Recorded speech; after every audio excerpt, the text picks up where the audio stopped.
G'day everyone. Welcome to the Poker Pulse podcast. We're back. I'm Craig Abernethy. As always, I'm joined with Kathy Young and Troy Mclean. And today I've got a very special guest as well. And it's actually a podcast first. It's the birthday boy, Corey Van Jay. How are you, Corey? Good, Craig. Thrilled to be here. Can't think of a better way to spend my birthday. How are you, Kathy and Troy? All good? Yep, Good. Can't complain. Good to be back here. That's good. Yeah, today we've got a pretty packed show for you. We're going to chat to Corey about his life, poker career, coaching, and of course the scam that he recently posted about. It sort of shocked the poker community a bit. There's also big news that the Aussie Millions is officially back, as first broken by Troy. Was that early last year or last year you broke that? Yeah, probably First around a broke year ago, I reckon. So you're on the money there. So we'll talk a bit about that as well. Before we get into that, I just wanted to highlight that the Australian Poker Schedule website, that's the place where you will find every major series across the country, whether you're a casual poker player or a pro or a dealer. I hear that the staff, the poker staff and dealers, that they find it quite handy to work out their year as well. So check out the australianpokerschedule.com.au and you can find out all the events. And we also put plenty of results up there, news. I tried to cover the WSOP results as best I could from the Aussies that went over there. And there's an online store there, and you can get involved in the game of fantasy, which is the APL Million fantasy competition we're running.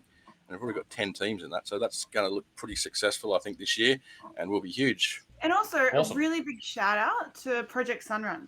They're creating some really great clothing accessories. You can check them out online.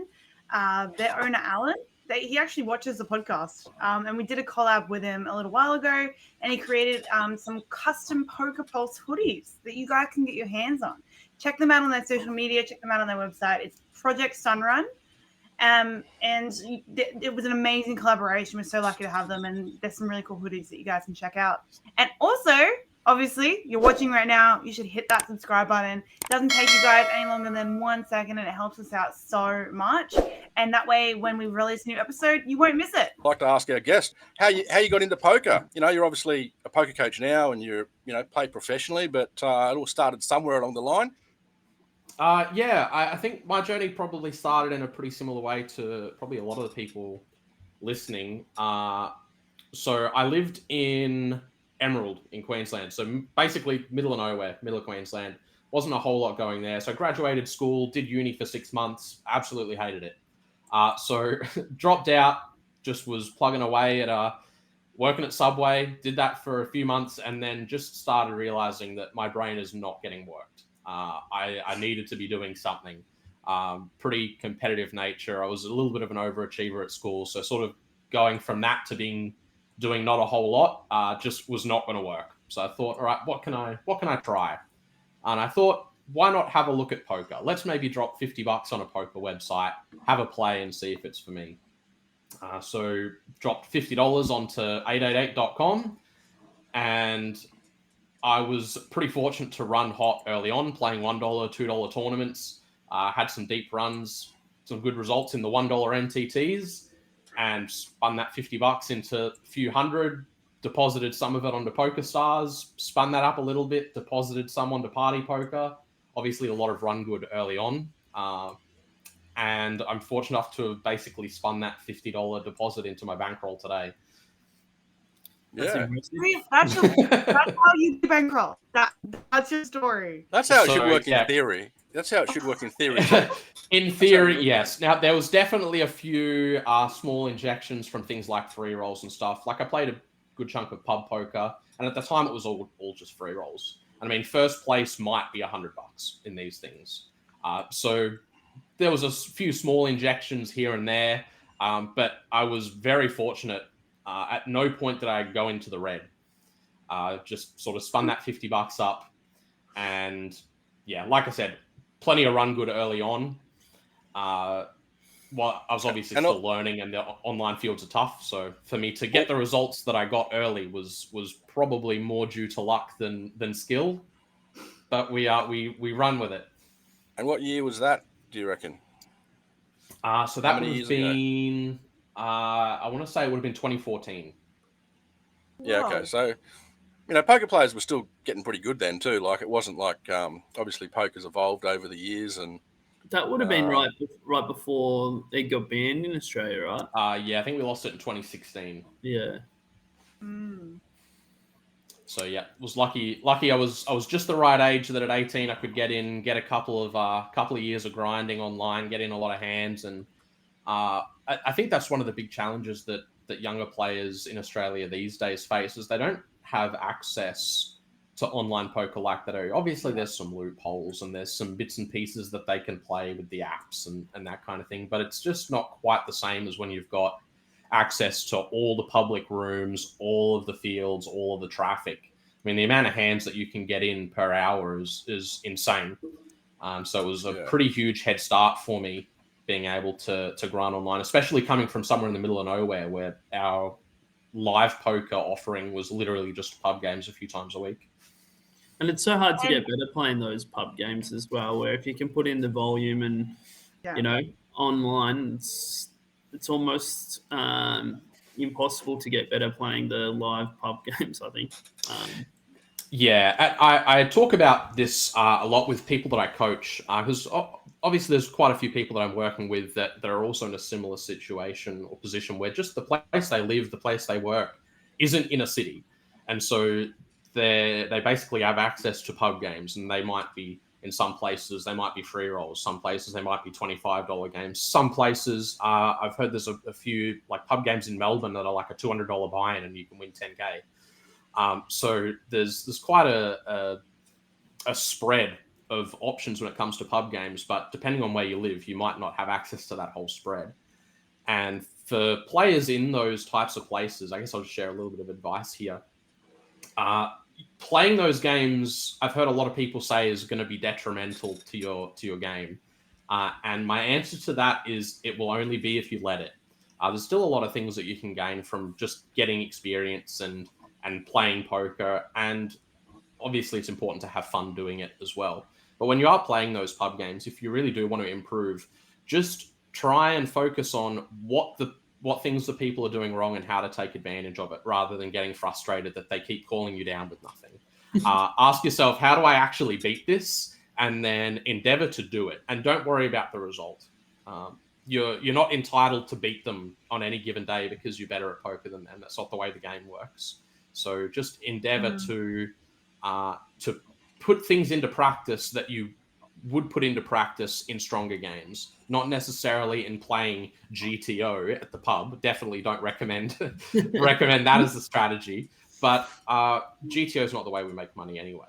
Playing exploitatively is the way that we make money, and there's a lot of different things you can exploit in a pub game. Yeah. Well, the other thing about pub poker too is it's not just learning to get better in terms of going pro. Not everyone wants that. I think it's a great entry point for people that might never have played poker before. So you might have someone that just goes to the local pub for a few drinks after work, or a game of pool, or to put a few bets on or whatever, and there's a poker game on, and it's a great way for them to try it out, and hopefully they enjoy it. Hopefully they have a bit of success at the pub level, and if they want to work their way up and play for bigger money, then I'd suggest for sure. Well, that's how I started, just playing pub games, just with a couple of mates, going to dinner and whatnot, and then had a few results here and there, and then started playing, a game at Crown, and then just developed further and further. So so you'd never actually studied the game when you were doing online. Did you ever played poker in your life when you just decided to start playing online? How did you learn how to play poker? Did you watch a YouTube video? I'd played some free games. I played Zinger poker as a teenager and stuff. Played family poker around the table. So the rules I was completely familiar with. Intricacies and stuff maybe not so much. Even in terms of where the who acts first in every given situation was sort of I had an idea, but just playing online, it does it for me, and I can sort of work out the intricacies as I go. So the first couple of $1 tournaments were certainly just getting the feel of it and sort of going from there. But I probably have a little bit of an obsessive personality, and that was a huge advantage in this, because after I'd played a few games, went, yeah, okay, this is pretty fun. I just dove in headfirst, watched a lot of YouTube videos, read a lot of articles, and I mean, being in Emerald, there was a small select handful of players that genuinely had an idea of how to play the game properly. So after I'd gotten to the pubs and sort of met them, got chatting with them a little bit, and yeah, just really went all in on it.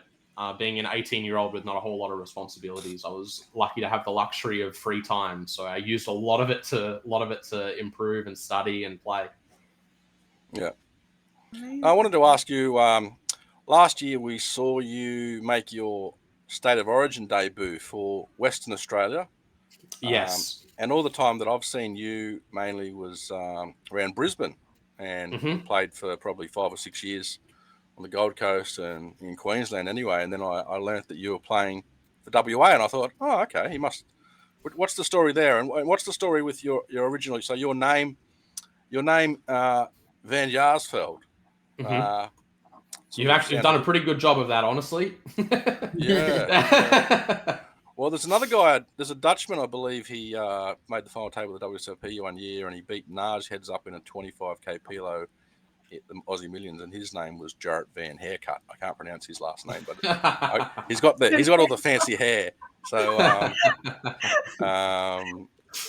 yeah, tell us about that. Tell us about your background, Perth, etc. Yeah, so I mean, I was born in Perth and sort of lived there for quite a while as a kid.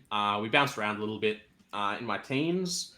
My dad works in the mines, so he sort of bounced around getting different offers and took us to some remote places. So ended up in a town called Nhulunbuy in the Northern Territory. I reckon there's probably a very small handful of people listening that know where that is.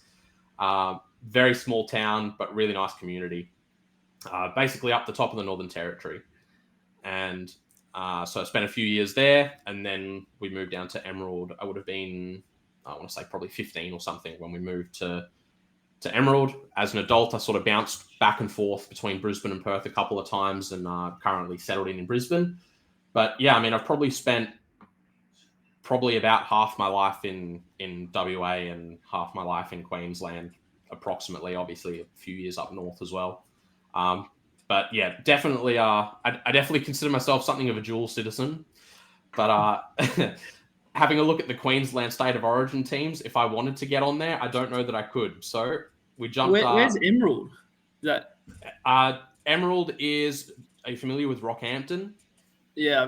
Yeah. So it's about a 3-hour drive from Rockhampton. So that general area. Yeah, inland. So middle of nowhere.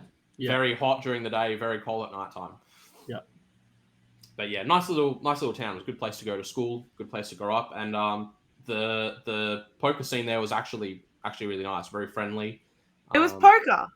Yeah, just pub games for the most part. But there was a handful of us that took it really seriously, and even some of the guys that I used to play with from there have gotten very strong these days. Ado Glenn is from Emerald. You guys will know Ado.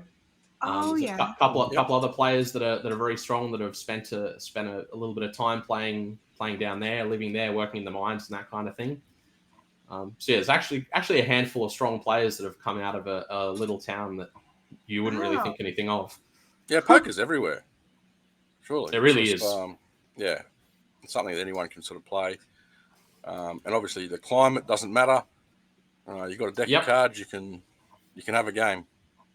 Yeah, for sure. And I think that series they ran in Mackay a couple of weekends ago, that AJ ran, I think does a really good job of highlighting that exact fact that you say, Craig. Poker is everywhere. I mean, it was 37,000 up top or something like that for a tournament in Mackay. I never would have believed that if you told me that was going to happen a few years ago.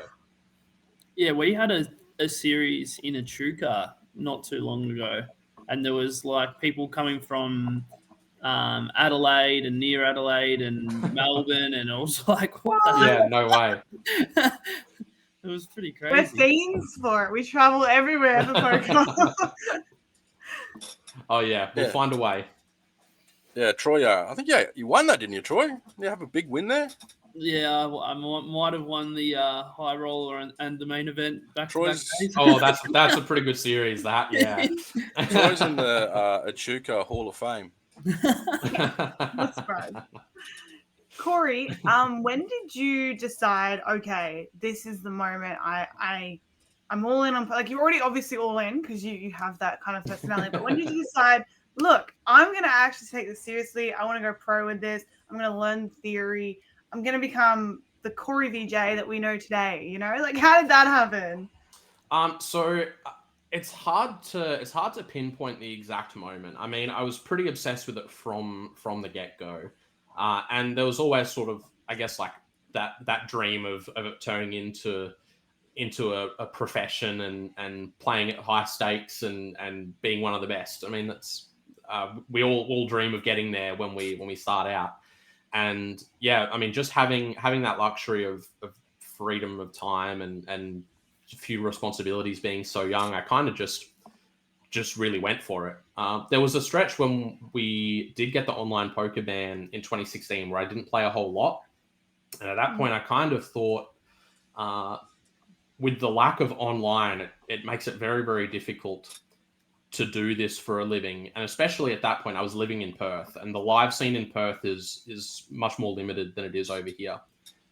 But even at that point, the live scene over here was nothing like it is today.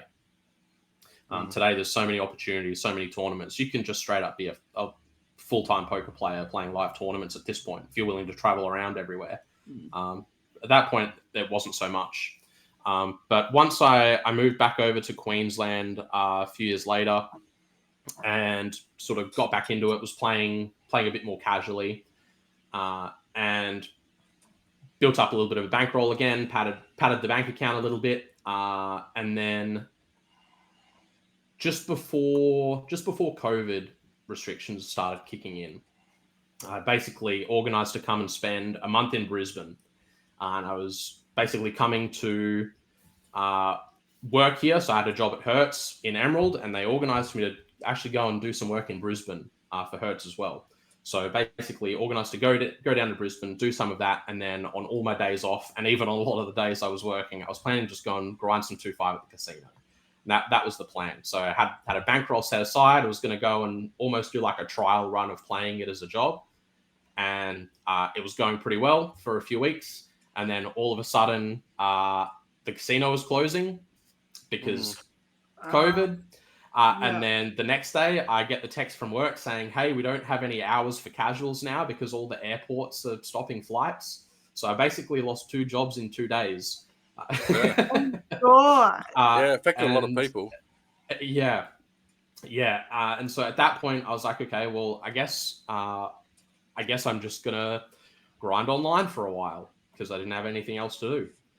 So played a lot of online, obviously, not to the extent of when we had PokerStars and that kind of thing, but played a heap and got to the point where because we had to then play on the unregulated platforms instead of having the regulated platforms like PokerStars and all that type of stuff. Yeah, that's right. So I mean, we're still playing. It's just we're just not as protected, and obviously the games are not as expansive, and there's not as many options available to us. But us as poker players, we tend to find a way around things when it's required. So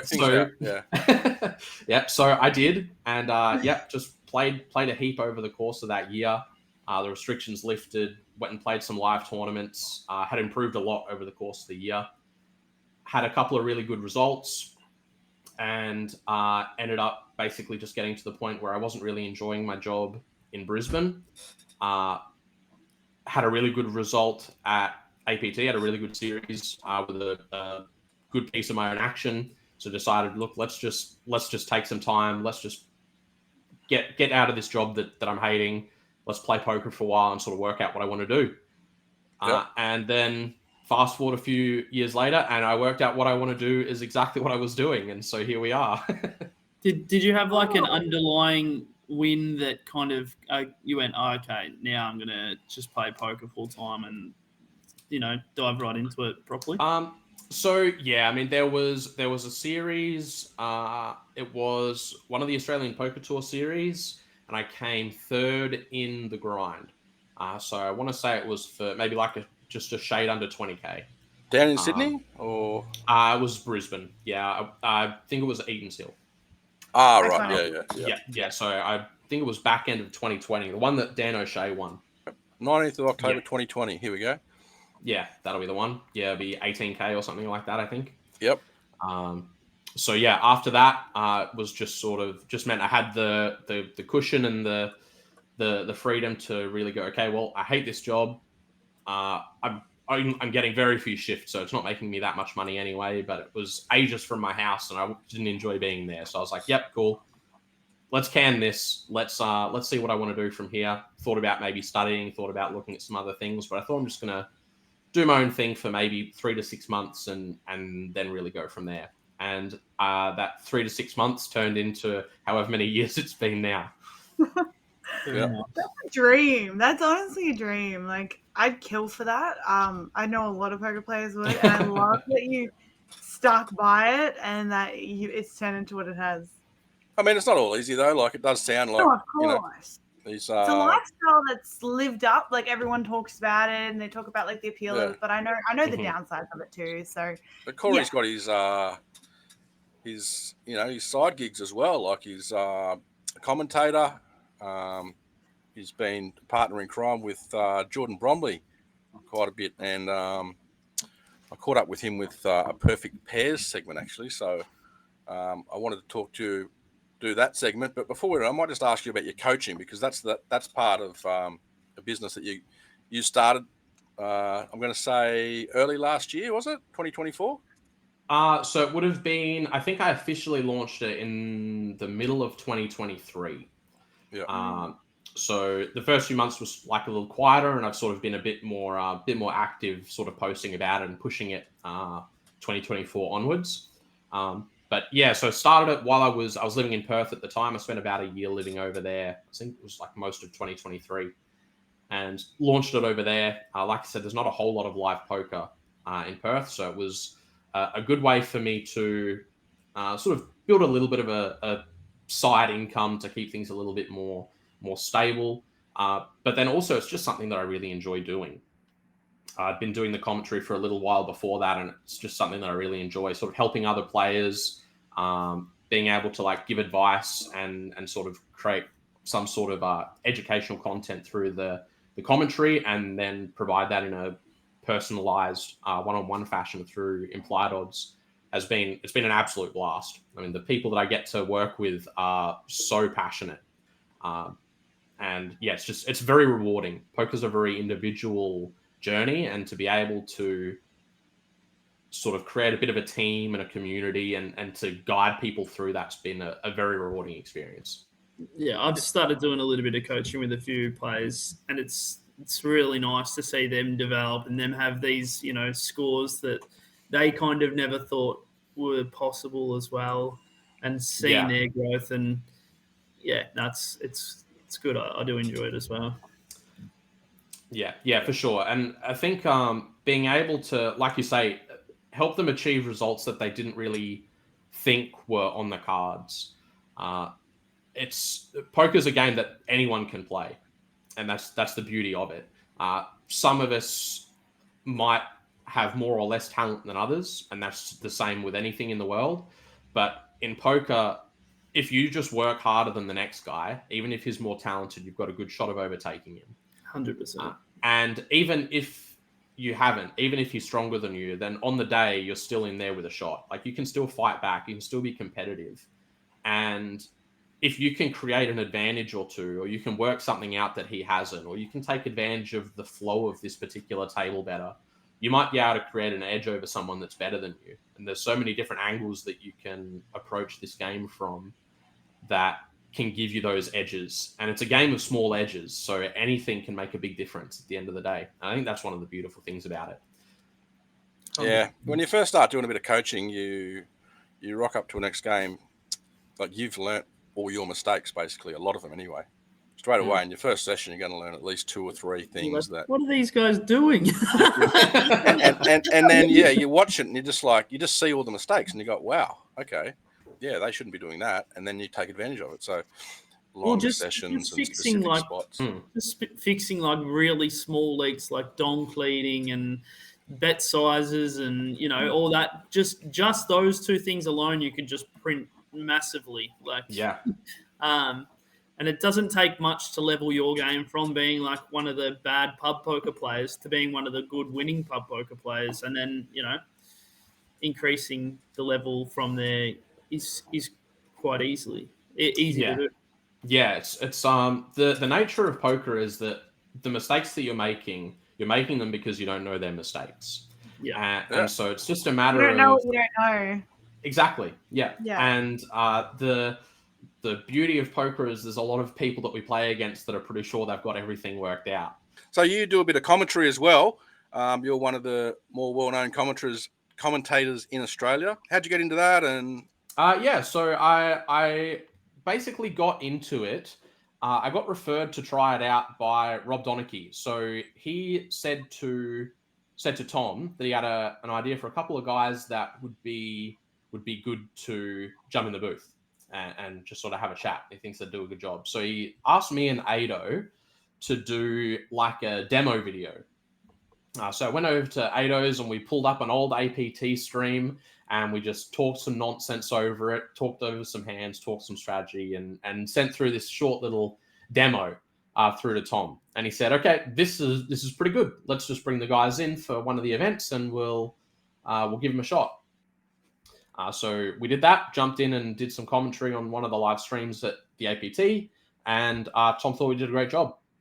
yeah, okay, cool. And you've been doing stuff with Jordan Bromley recently too. So yeah. So that demo was, that was quite a while before me and Jordan ended up getting signed. So once Tom got to the point where he wanted to put on a couple of regular commentators, he reached out to me and reached out to Jordan and sort of let us know what he was hoping for, and we basically joined up.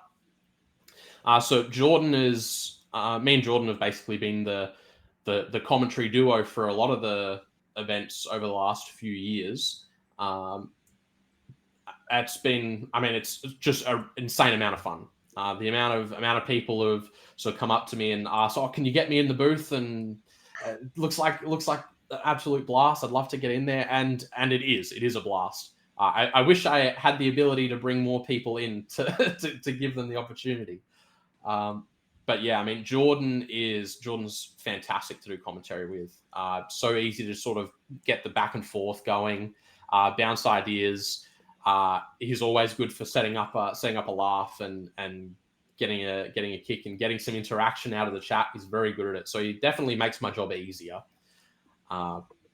Doing commentary solo is fun, but having someone in the booth that you really gel with is just something else. And yeah, Jordan is very easy to gel with in the commentary booth. So it's been a blast. We have a segment on our show called Perfect Pairs. So I caught up with Jordan. What I'm going to do is I'm going to ask Jordan some answers about you, and you're going to see if you can get the right answer. See if you guys are the perfect pair. All right. All right. Let's do it.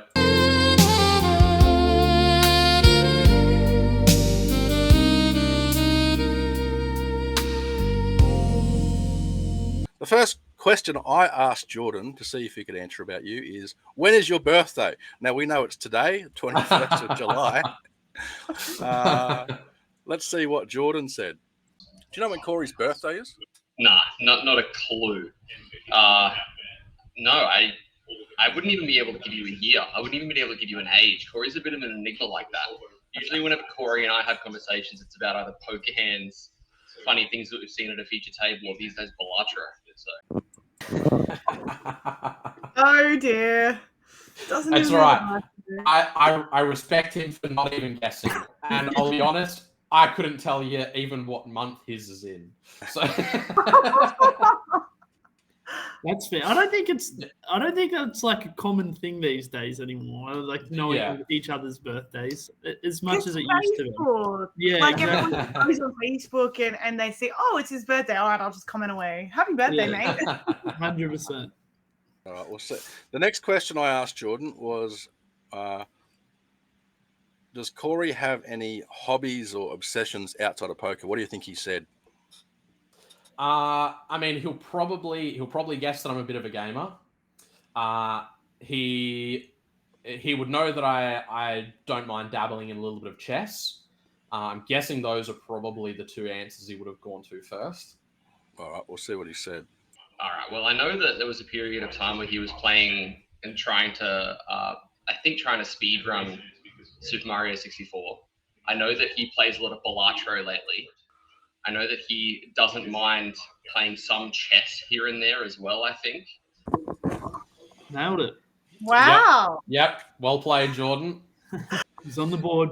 All right. Now, because you guys, you commentate a bit, I sort of thought I'd ask him if you had any weird sayings or stuff that he would say that you said.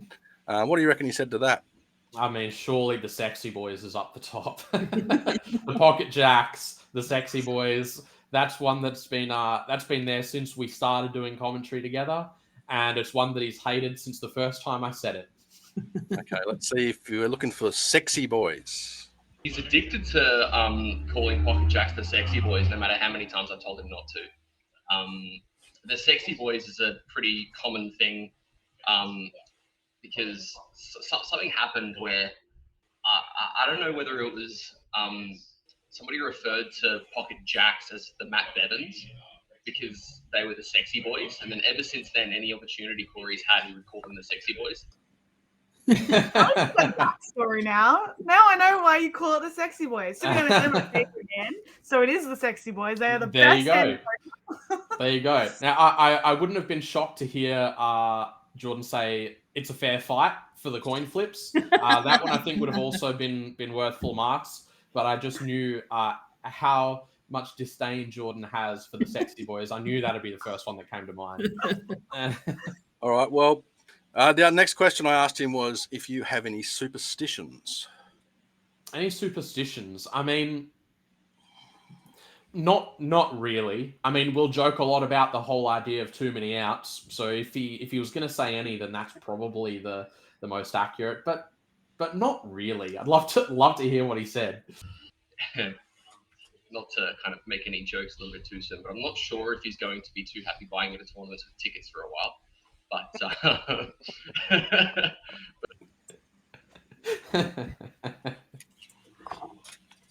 think What did he say? I didn't even hear it. buying into events with tickets. Yeah, that might be a bit of a. Man, look, I had by far the worst run of cards and worst series of my life at last year's APL Millions. So if I was going to develop a superstition, that might be something to do with that. Yeah. No more points buying. All right. The next question I asked Jordan was, does Corey have any catchphrases we coin in the commentary box? Oh, yeah. I mean, the Sexy Boys obviously being one, but yeah, a fair fight's got to come out here. Okay. We'll see what he says if it's a fair fight. Oh, a fair fight's the common one.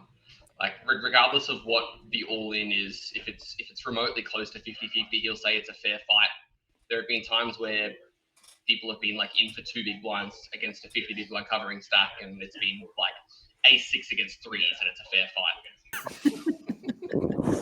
I've even heard you say this a lot. It is such a silly Corey I haven't noticed it until you mention it now. I'm like, yeah, you do say quite a lot. Another question I asked, because you're a coach, I asked Jordan if there was sort of anything you've taught him over the years or anything he remembers that stuck out as something that he's learnt from you. Oh, that's a good question. Might be something you've said or something you've done or something in the commentary box. It'd be pretty hard to pinpoint anything specific. I mean, Jordan's also, for what it's worth, Jordan's also taught me quite a bit, especially given Jordan's background is more in the cash game side of things. So there's definitely a number of things that I've learned from Jordan on that front. Hopefully there's been some words of wisdom I've dropped at some point in the booth that have resonated with Jordan, but I couldn't tell you what he's going to say here. There was a period of time where I didn't understand what Barry meant. I thought Barry could refer to an ace on either the turn or the river, and he scolded me on air about how, Jordan, it's actually just an ace on the river. So yeah, he's really good at ensuring the tact and sanctity of kind of phrases. So It came from Barry Greenstein, didn't it? Yeah, it came from Barry Greenstein. But in my head, when he Barry an ace at any point, like ace turner. I didn't realize it was just an ace on the river. Yeah, I do remember that one. We had a good laugh about that. What did we score out of that? What do we reckon you got? No for the birthday. The hobbies will give you a point for that. I think full marks for the hobbies. Yep. Weird sayings, sexy boys. Yep. Oh yeah. Yep. Nailed it. The catchphrase nailed it. Yeah. Yep. And the learn from you. You didn't guess it, but verified. Yes, confirmed. Throughout the poker community, lies, deceit, and scamming are considered especially egregious. Across Australia, the dedicated individuals who investigate and discuss these things are part of a podcast team known as the Poker Pulse Investigations Unit. These are their stories. Late last week, there was some breaking news that was pretty shocking to the poker community. Corey unfortunately had to put up a very difficult post talking about Tom Bauer and his scamming of late. Integrity is very important in the poker community, and I believe what Corey said in his message was the reason he had no choice but to call this out was because the scamming seemed to be continuing. A lot of people have a lot of strong opinions on this. It was, in the extent of $20,000 plus, possibly some other people as well, but we don't want to speculate. Corey, did you want to start, just sum up what you said, and then we'll ask Kathy and Troy. For those who haven't seen the post. So essentially, it was a pretty long post. So, I mean, if you guys want to head over to the Facebook page and have a proper read through yourselves, it is public, so you can do that. But to sum it up, essentially, there were a whole bunch of tickets that Tom apparently was looking to offload for someone else for the APL Million last year. I want to say it was 16 APL Millions tickets. So total value of around 24,000. And they were looking for 20 for it. So sounds like a pretty good deal. If it was coming from anyone else, I would probably just draw it up as too good to be true and move on. But as you guys know, Tom is someone that was pretty close to me. He was my employer, for one. Was something of a mentor for me. I genuinely wouldn't be where I am in poker without Tom's support and Tom's influence. So it was someone that I had a lot of trust for him. So I went ahead and took the deal, sent the money through, and later found out, and actually much later found out, that those tickets didn't actually exist. Now, throughout the Millions, I was essentially put into tournaments, some of which Tom just paid for out of his own money as normal and as he should have, and then just handed me the ticket and I went and played. But a select number of the tournaments, it turned out, and again, I didn't find this out until much later, that he'd kind of just got his hands on a starting stack, and got his hands on a seat card and just put me in. Which is obviously pretty alarming. The way I want to be paid what I'm owed is not from it being taken from prize pools or from players or from anyone else wrongfully, obviously. Well, I just wanted to jump in. I wanted to sort of jump in there and say, look, you said Tom was a mentor to you, you employed, you didn't get to where you are in poker without him. And, that's a very important point. Tom has had a career in poker for 20 years, and I do want to say that, up until the last year or so, whenever this happened, Tom has done a lot for the game, in terms of the growth of poker, the LCA poker stuff, getting eyeballs on poker through streaming, giving you a start, giving Haydn a start, giving Jordan a start. He has done a lot of good things, but, this is sort of, unforgivable in a lot of people's minds, and particularly mine. But that's not to say never, the main thing is he pays people back. But in terms of the prize pools, when Tom put you in with buying a ticket for you, then that doesn't shorten a prize pool at all, right? As you said, a number of events that he put you in through a ticket, those are the ones of the concern where the prize pool would have been shorted, particularly if it's not worked out till later. If it's worked out, there's no way that they'd be able to track that down. They'd just have extra chips in the tournament. Yes, there would be. Yeah, I actually went back and had a look at a lot of the tournaments from the APL Million 2024, and because what they do is not just for the integrity purposes, but for the media. They get a chip count for the Facebook post, and they do check that as well. So when you're thinking about it, like a 50K start stack, when there's 20 million chips in a tournament, margin of error. There is a margin of error. Yeah. But that's why they do chip races too. For people who don't know that, chip races, it means that the number of chip counts over the tournament shouldn't change too much, and you should be able to work it out. So there's integrity there. But did you want to say something about that, Tori, just about the prize pools? Yeah. So a lot of the comments on that post that I made were sort of directed around towards APL and sort of asking, what are you going to do about the shorted prize pools? And I just wanted to address that here. And now I'm not a representative for APL. I don't work for APL. I'm just a regular player at APL. I know a lot of the management personally. I have good relationships with and a lot of respect for them. And I've obviously chatted a bit with them about this whole drama, sort of as it was unfolding, as I learned about it, and sort of giving them details to help them with any investigation they were making. So my understanding, what I've heard from them, is that quite a few of the tournaments during the series, they did catch. They'd spotted a couple of tournaments that they knew I was playing, and then they went and checked the system and they saw that I wasn't in there. I probably helped them out on this unknowingly because I was doing a vlog update thing on my Instagram stories at the end of every single day. So they could then also just go and watch my video and go, okay, Corey said that he played the main event twice today, but he wasn't in the main event, for example. And so they said there was a number of these that they caught during the series, and either they had Tom come and pay for it,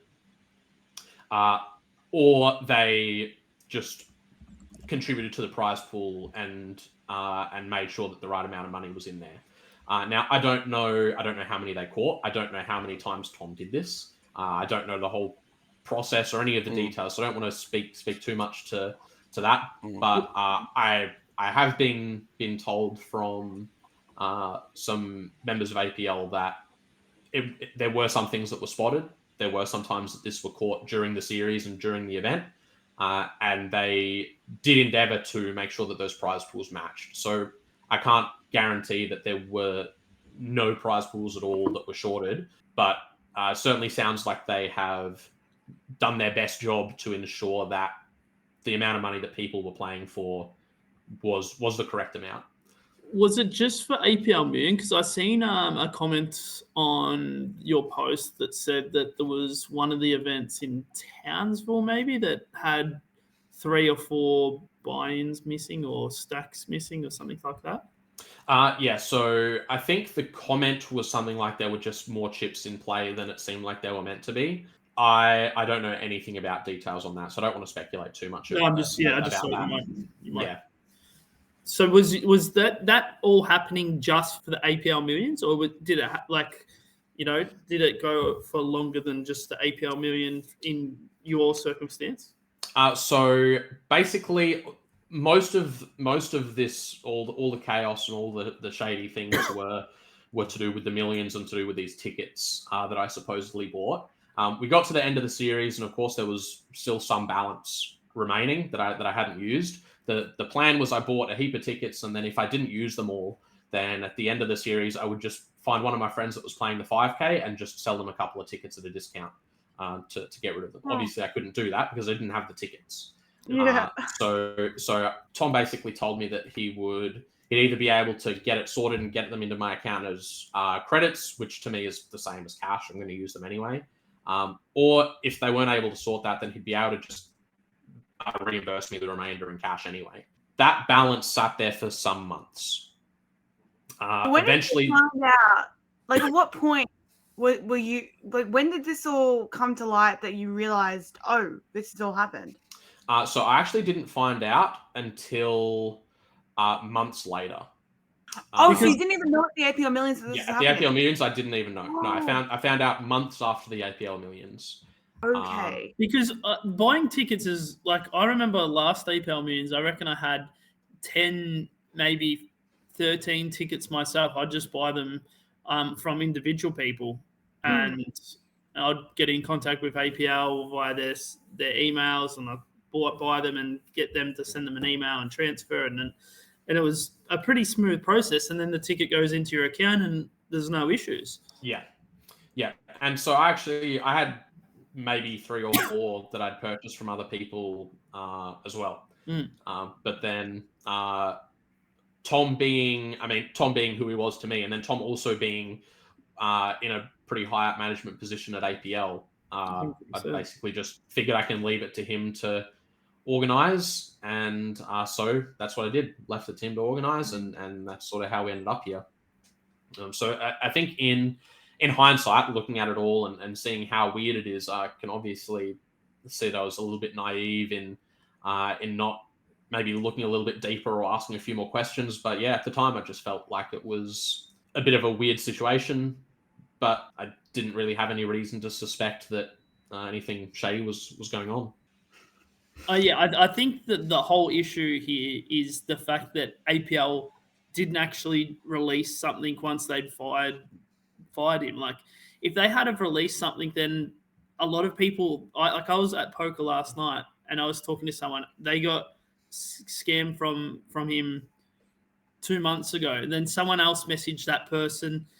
They got scammed a month ago. So if this all had been released by APL 6 months, 7 months, 8 months ago when it happened, these people wouldn't have been affected, and more people wouldn't have got affected from this issue. And I'm not saying it's on you, but I'm just saying, like, if someone had have released something when it all went down, then potentially other people might not have got scammed as well.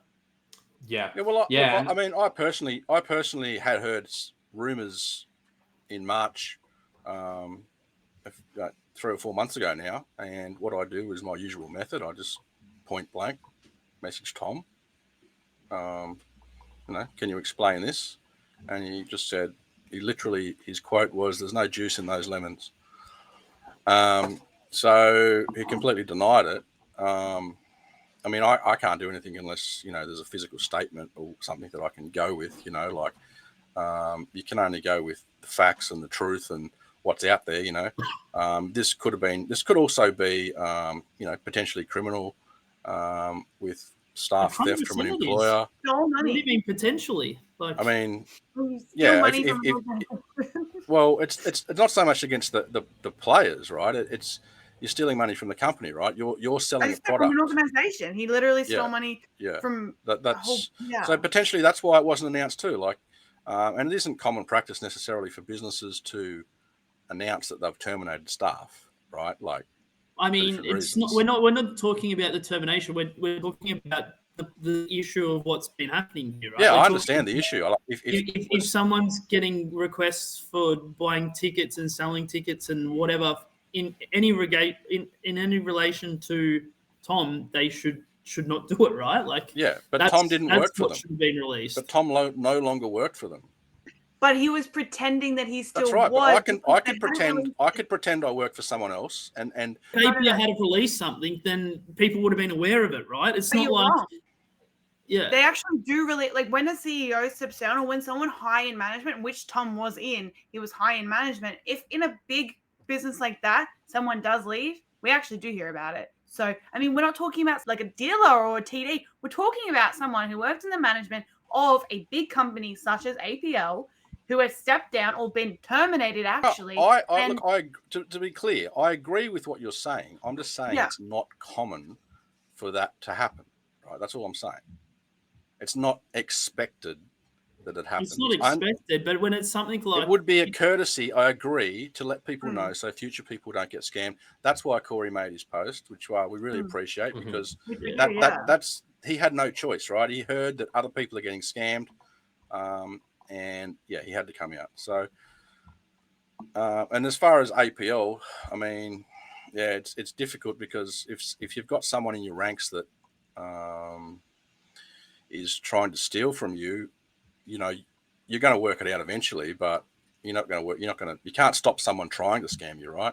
100%. It sounds like from what Corey said, from all the reports, is that picked it up during the series or something.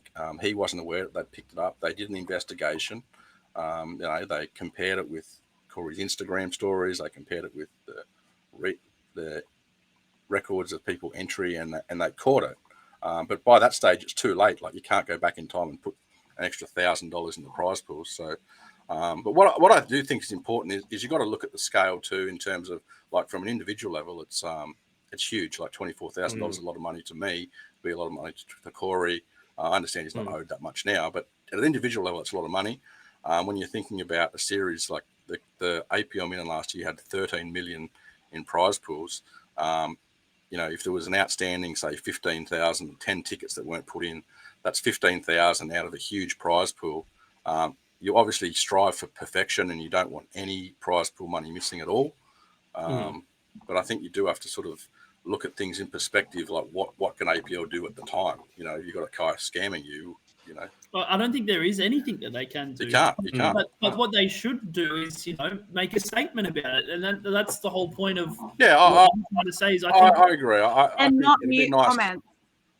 When you then are actually trying to then not only not put out a comment, but actually then silence everyone who is commenting on a post and trying to discuss this issue. They're not silencing anyone. They're not silencing us. They're not No, silencing they did. you. They put up some like mention about the they released how many tickets had been released the day after Corey's post, and then a few of the boys got on there and said, "That's strange. There's only 790 tickets available, and I've already bought 1,000 of them." Like, so someone was comments on that post were muted.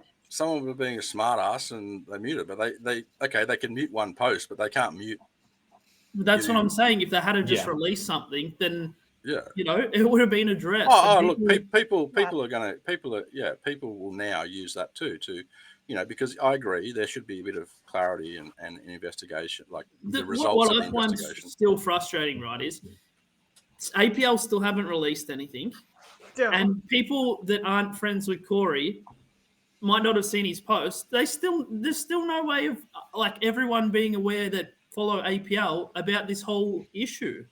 So there's still potential that if someone's not friends with Corey, they might not still know. There's still the chance that he could still be doing what he's doing. Yeah, look, well, following this podcast, I was waiting till we do the podcast before but on the same day that I release this podcast, I will put a statement up on the Australian Poker Schedule website so that more people have a visibility of it, because it is protecting people. But I mean, APL has a lot more reach than Corey's post will, what your post will, what our podcast will. But what I'm saying is, they should be the ones that are, to rectify. They should be trying to sort it out. Yeah. It happened under their watch, I guess. Yes. So they should be Tom part also of the. commented on Corey's post. Tom wrote a interesting response, and but it's interesting to me how he's taken accountability, but denied it when you messaged back in March and was still scamming. Said that it was kind of like this, a mistake, but a mistake is not exactly something you do consecutive times over. I called him out back in March, and he said, it was complete nonsense. There was nothing in it. Did he only take onus to this because he got called out for it? Or I know at least 4 people that got affected. No one's going to doubt Corey's credibility, right? So of course not. No. So when Corey puts it out there, denying that, then it's just it's stupid. Like, it's the game's up, right? When I send a private message, it's a bit different to Corey just blasting it out there and saying, this is what happened. Like, these are the facts. That's why I guess he's sort of finally realized it. And the fact that he's finally accepted it and he's admitted it makes me hopeful that he will actually resolve this and stop firstly, and pay back the people he owes, because he can't, scam anyone else as far as we're aware, because to be fair, it's going to be hard for him to get another job in the poker industry, right? He'll never get a job in the poker industry again. I wouldn't. That's what I mean. It's going to be tough to get paid back without an income. But I mean, he can try his best. But he can work in other industries, and he can work. He has to do something anyway. He has to just stop and pay people back. And and his name's his reputation's obviously not what it was before this came out. It is very sad, and it's unfortunate that you had to do that, Corey. Yeah. For making that post too. Yeah. Thanks, guys. Appreciate it. Yeah, it was obviously. I mean, it was a shame to have to make it. It was a pretty hard post to make, if I'm being honest. Absolutely. And I mean, even at this point, I mean, I do wish the best for Tom. Like I said, he's done a lot of good for me, both in my career and just as a friend. And so I genuinely hope to see him turn things around, get back on his feet, get himself back into a situation where he's healthy and making progress and able to pay people back. But yeah, just once we got to the point where I was hearing that there were more victims, the last thing I want is for my debt to be paid off with someone else's money. I just figured it's probably a bit of a moral obligation on me at this point, if I can do something to do something, and figured I had to speak up. On the APL thing, I've seen a lot of fire go their direction, quite a bit of criticism go their way since the post, which was not the intention of the post. The goal of the post was purely just to protect the community. I think some of the criticism I've seen is maybe a little bit unreasonable or a little bit unfair or a little bit unjustified. But when I see so many people saying, "Hey, APL, you need to say something about this," I think it's pretty hard to argue with that. Even if you are if you more subscribe to like what Craig was saying before, where it's not normal for companies to make statements like this, which is true. Maybe there's some like legal reasons why it's not recommended for companies to make posts on things like this. I don't know. That's not an area of my expertise. But when so many people in the community and such a high percentage of the comments on it are saying, "Hey, APL, you should probably say something about this." Hopefully there's something that APL can do. Hopefully there's something APL can share and they can give some clarity and some peace of mind to people. Let us know what they did to make sure those prize pools were corrected. Let us know that they did do a proper investigation and did everything they could, because I believe that they did. But again, I don't know the details, and hearing it from them. It's not just about fixing that too. It's also about going forward, Yes. and making sure you've got processes going forward, like some sort of integrity checks along the way.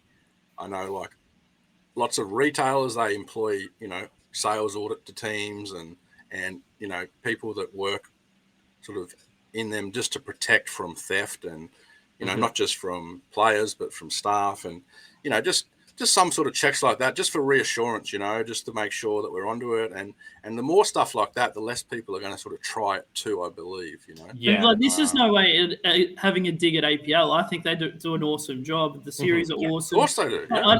I just think that something needs to be addressed so that more people don't get affected by this in the future. And it doesn't have to be a big elaborate post saying that Tom's a scammer or whatever. It just needs to be a statement saying Tom's been let go of the company. These are the reasons maybe why he doesn't have a position of power anymore, or, just something so that people are aware, so that, it's not going to happen anymore. Yeah. And that they did the investigation that they did. Like, that way they're also showing, they actually took the steps. Like Corey was saying, we believe that you guys did take steps and that you did investigate, but just say it so that we all have that peace of mind. And it's good. And it's also, too, like it's also not just APL. Like, all companies could be exposed to this, but it's good. You've got players like Corey, and there's a lot of players in the industry that will work this stuff out. So, I mean, if you're an operator or someone that works for an operator and you're doing this, I mean, your time's going to come eventually, right? Someone will work it out. Poker players are some of the smartest people in the world. They're strategists. They can work out, very good at maths and numbers. So, and we love to nitpick and we love to complain, so we will. Oh yeah.